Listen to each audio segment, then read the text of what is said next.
There are many misconceptions about marketing, some of which are marketing is simply advertising, a waste of money, and it takes too long to reap return on investment.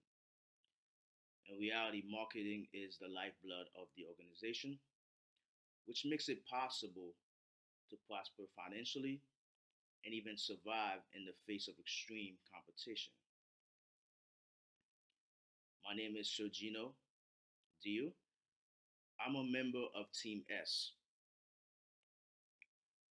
I'm going to briefly discuss the results of our company and some of the lessons that we learned along the way.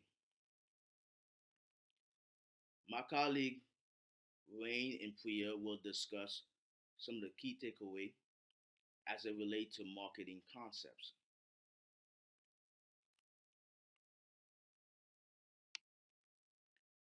Firm performance. Our firm SPI is 2019. We are ranked number two in the market behind Firm T, and we are ranked number one overall in value market share. Our revenue steadily increased each period to 141 million in period 8.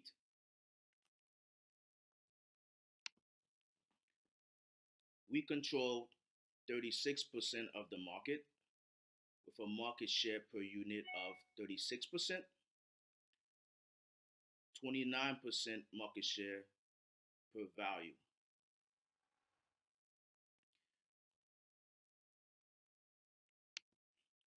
With regard to our individual brands, Soft, which targets savers, is ranked number two in terms of retail sales at 46.4%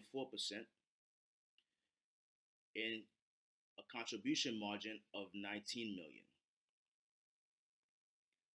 Solo, which targets the shoppers, is ranked number one in value retail sales and control 33% of the shoppers market. Song, which is a brand that we introduced in the middle of our simulation, is ranked number three in value retail sales and control 41% of high earners market. So long, despite having 4% of the shoppers market, brought down our contribution margin by 1 million. Sour also had somewhat of a negative effect on our contribution margin at negative 2 million.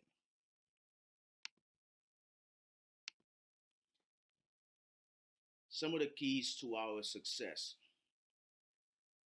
We develop our products based on customers' expectation and ideal values.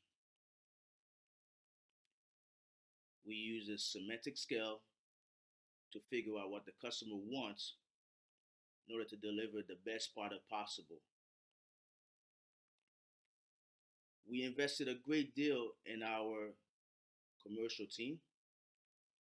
It was a competitive advantage for us in a number of periods, contributed a great deal to our overall market share in sales. We also arranged it based on the shoppers' buying habits.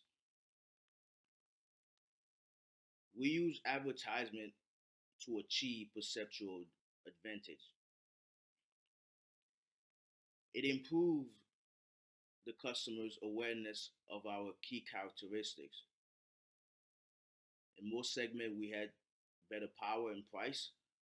We wanted to make sure the customer is aware of that.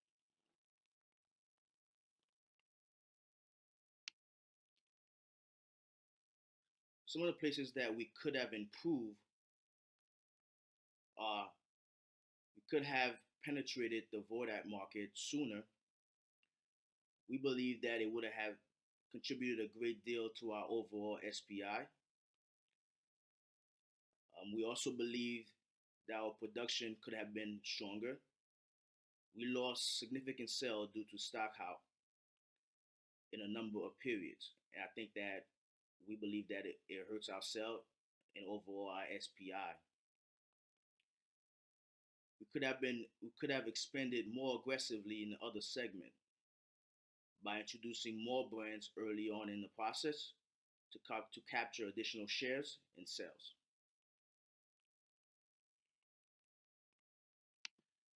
Now, my colleague Priya and Rain will cover the marketing concept section.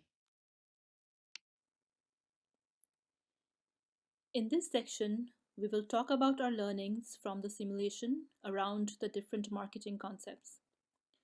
Starting with segmentation and targeting, we found out that it is extremely important to identify a target segment and develop a product that can cater to the needs of that particular segment. One size fits all will not always be true, and it is extremely important to understand a segment's specific needs and preferences. While choosing a segment, one of the most critical factors is the potential growth of that segment. So, while a segment can be targeted in the current market scenario where it is still sizable, if that segment is not going to grow over time, targeting that segment will not result in long term profitability.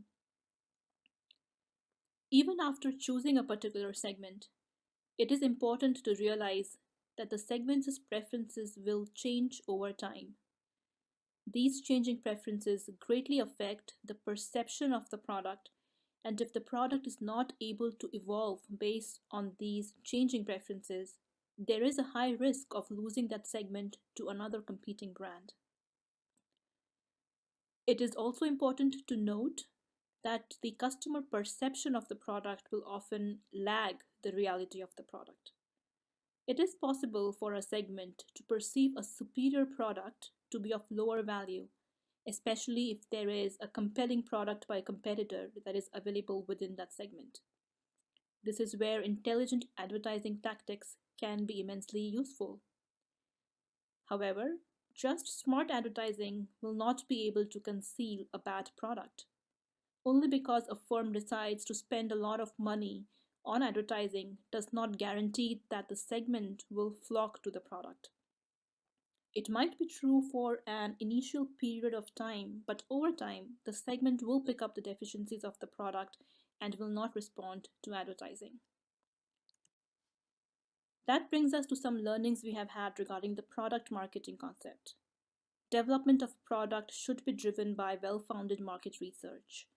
Instead of creating a product and then finding a segment to sell that product to, the approach should be creating a product based on the needs of the customer.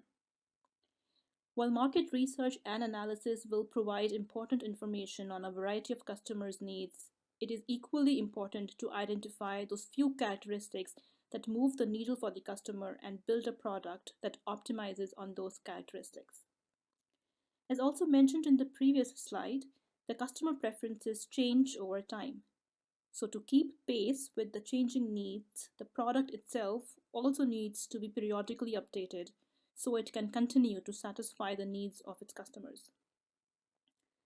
During product development, there are a number of trade-offs that need to be made.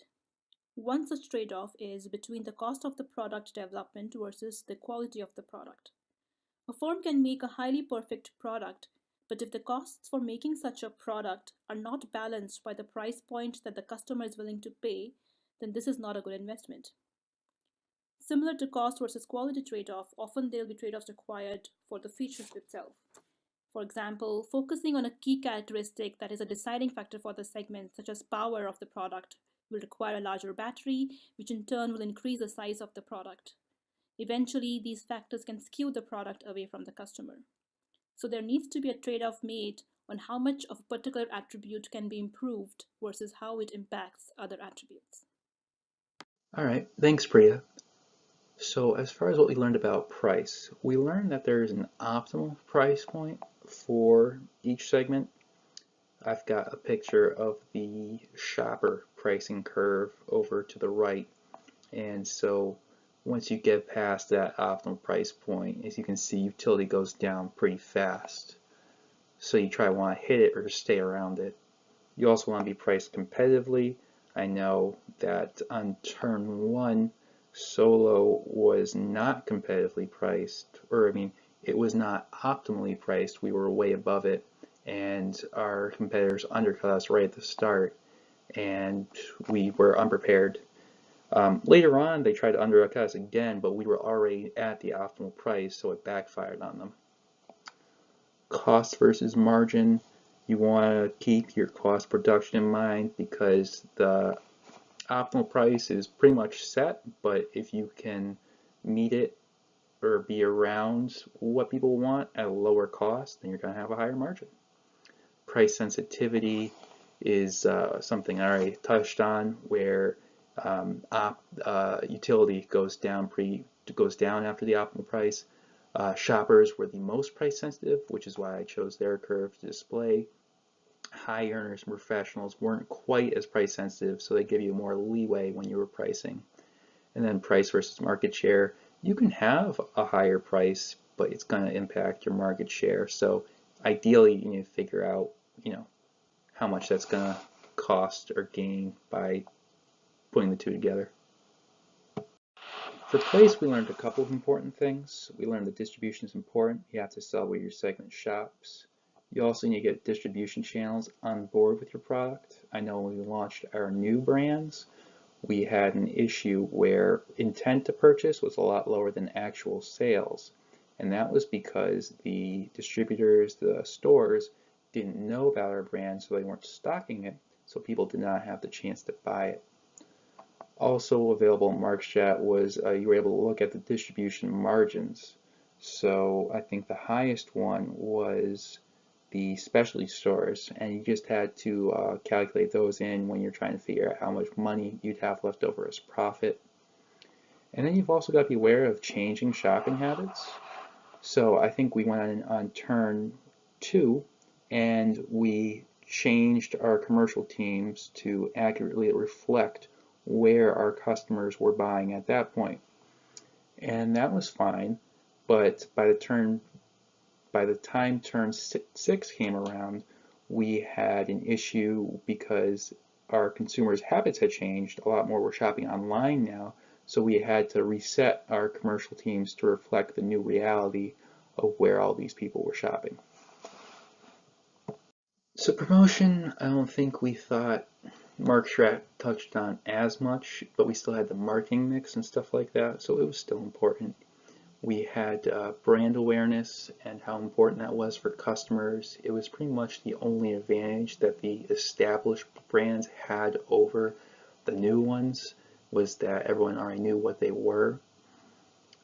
And higher brand awareness also increased our distribution channels.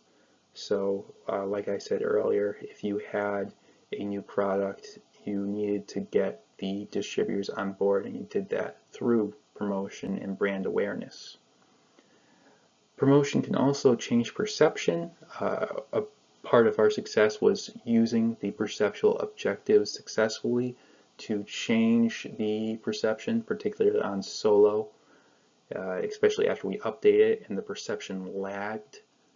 And then some market research is necessary for effective promotions, because when I launched the new High Earners brand, it was, I set to 0. I set the market research budget to 0 because I figured it's already perfect, we don't need it, but the MarketStrat told me no, that's a bad idea. So yeah, that was our experience, and it was a fun class.